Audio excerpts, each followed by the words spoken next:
Okay, thank you. Good afternoon, everybody. On LAMP, we've been looking at frozen volatiles and both at low latitudes and in the polar regions. And so I just wanted to share with you our latest results on what we've been doing, especially on looking on non-polar regions. So LAMP on LRO is a far UV spectrograph, and many people are familiar with the observations of water frost in the PSRs from Gladstone and Hain. Let me see if I can make this work. Showing water ice concentrations up to maybe 2% in the PSRs. And this is ongoing work. But besides the polar regions, LAMP also exploits the water absorption edge in the far UV to look for water even at low latitudes. And so this is a very strong absorption here at about 165 nanometers. And you often hear about off-band and on-band ratios that are used to make those, for instance, these types of images. On the day side, low latitude observations, what we're doing is we are looking at the spectra measured all over the surface, and we are measuring the spectral slope. And we're looking for where we might see signatures of a strong change in spectral slope that would be due to this strong absorption by water. And so we kind of focus on measuring spectral slopes right in this key region here, because if there's even just a little bit of water present, it ought to change the spectral slope measurably.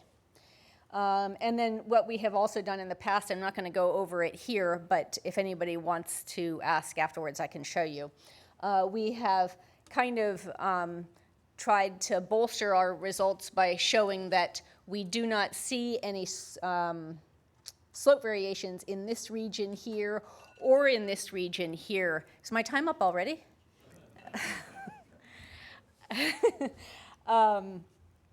Because if there's water on the surface and it's moving around and varying diurnally, we would expect to only see diurnal variations in slope in this region right here. And that's we're using about 164 to about 173 nanometers. And one of the things here is that looking for diurnal variations means that we have to be very careful about our photometric correction, because we're looking basically for an effect that varies with phase angle. And so Steve Liu on the LAMP team did a careful analysis determining photometric parameters for a kind of a standard Highlands region and a standard Mare region that we are now using in this analysis. And the key thing here is this asymmetry parameter over here. He determined asymmetry parameter values for the Highlands and the Mare versus wavelength. And we're focusing on using the data from at these longer wavelengths, about 165 onwards. And we're using an average value of minus 0.48 for both the Highlands and the Mare. So we feel like we're doing a pretty robust job with the photometric correction. Here are Steve's phase curves at different wavelengths for the Mare region and the Highlands region. And you can see that he gets pretty nice fits here for those photometric parameters that I just showed you. Now, the reason I'm showing you these is because the data that Steve used and the models that he made were for a specific range of phase angles, and that was about 27 degrees to about 73 degrees. And so what we're doing in using these photometric corrections is making sure that we stick within those regions there, because again, we really want to be careful about our photometric correction, and so we're not going to extrapolate outside of those regions, at least not yet, not until we really feel comfortable with things. So I just want to stress that we're being careful about our photometric correction. So here's some results that we published earlier this year. So some of you may have seen this, but what we did was we took a sample Highlands region and a sample Mare region, and we measured the spectral slopes over that one little region, again, where water absorbs very strongly.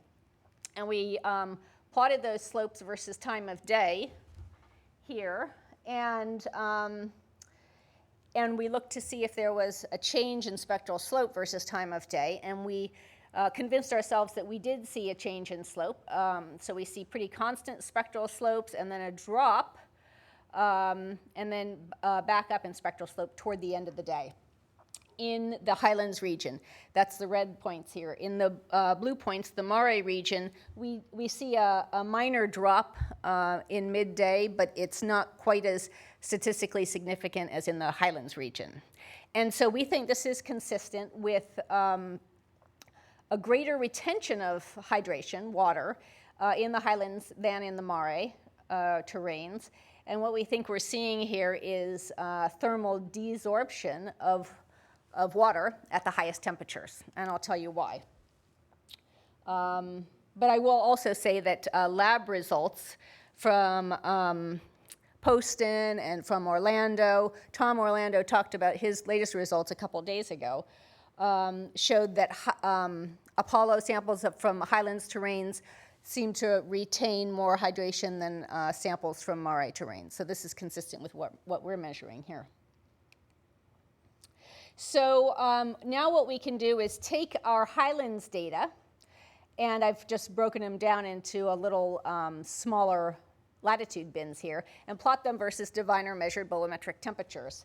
And and you can see that the slope here, and again, the slope is a proxy for the amount of water, because as we go to higher slopes, we expect that to be consistent with more hydration, and lower slopes, less hydration. So we see kind of a constant level of hydration, and then it drops off at the highest temperatures. And this is actually consistent with what has been measured in the lab on those Apollo samples, with the cryosorption or adsorption of water, and then desorption at the highest temperatures, as I said. And so we can model this using this formulation here that's related to the activation energy, both temperature and activation energy.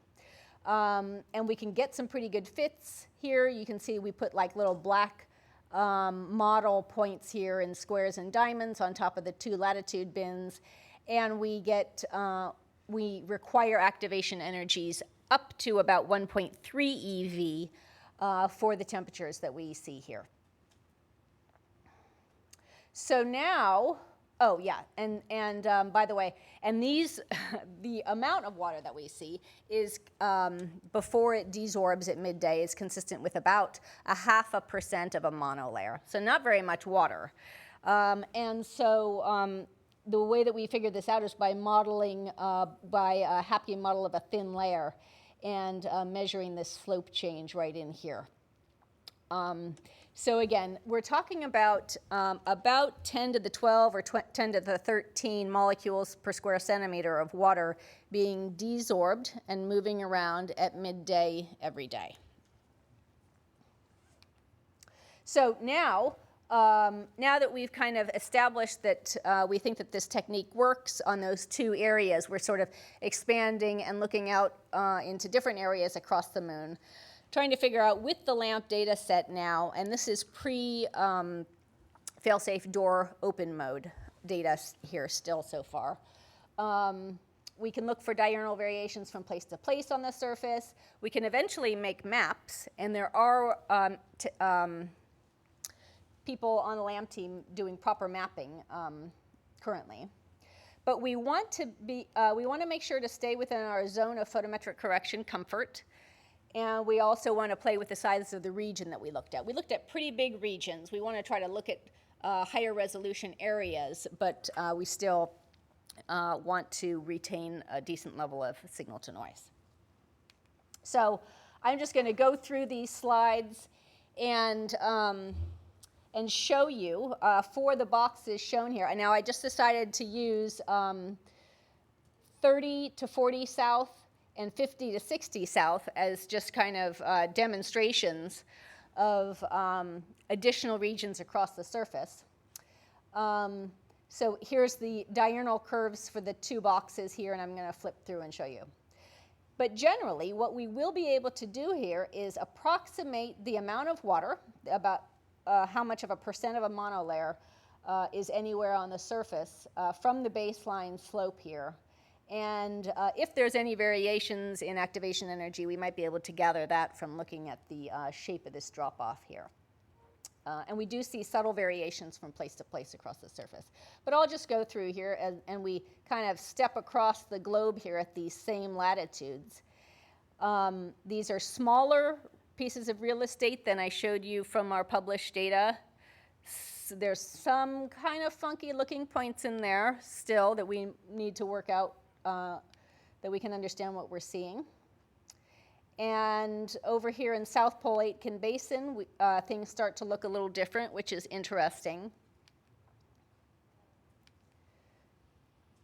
But eventually we'll be able to put these together into kind of a map of abundance of water across the surface and how much is moving into the exosphere and bouncing around the surface. This is just one more kind of example highlighting differences across the surface. Here I'm taking bigger pieces of real estate, and this is where we see higher slopes.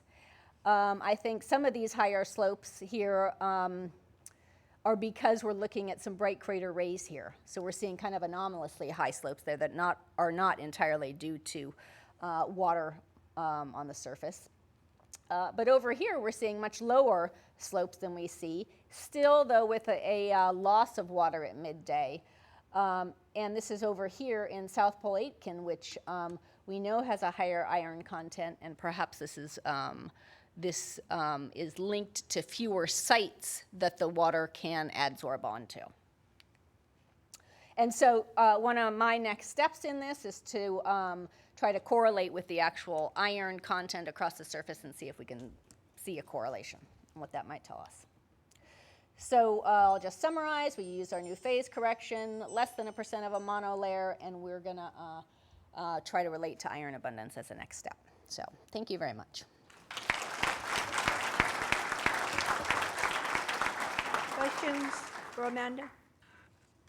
Hey, Amanda, do you see a latitudinal dependence? Sounds like a no this time. Right. No, we do not. But we're not looking at very high latitudes yet because we need to get a phase correction, photometric correction that works at those higher latitudes. So again, we're a little too nervous about going northward of 60 or 70 degrees right now, or southward, because we really want to make sure we've got a photometric correction that works. So that's next on our list also. But below that, we do not see any variation with latitude. Okay. Okay, Jeff? Another parameter to maybe compare with would be maturity. If you get the box size, see if glass and minerals have a dependence with water absorption. I was thinking that too, but I forgot to say that. So I would like to, I would like to look for correlations there too and get those data. Dave? Yeah, Amanda, I was kind of intrigued by the juxtaposition of what you're talking about and what Tony was talking about. His was very clearly ISRU related. So I guess the question is, you're not envisioning trying to recover this 0.5% of a monolayer for ISRU purposes, but is there a link to ISRU? Well, I think it's mostly linked with the water cycle and figuring out how much water there is and where it is going on a daily basis. I don't know how you would try to access this small amount of water, and I don't think it would be really that much of a resource. You can think about that more. But I think, in my mind, it's mainly about understanding where the water is and how much there is, and how it's moving around. So, so certainly a link with ISRU there. Thank you. Okay, thank you. Our next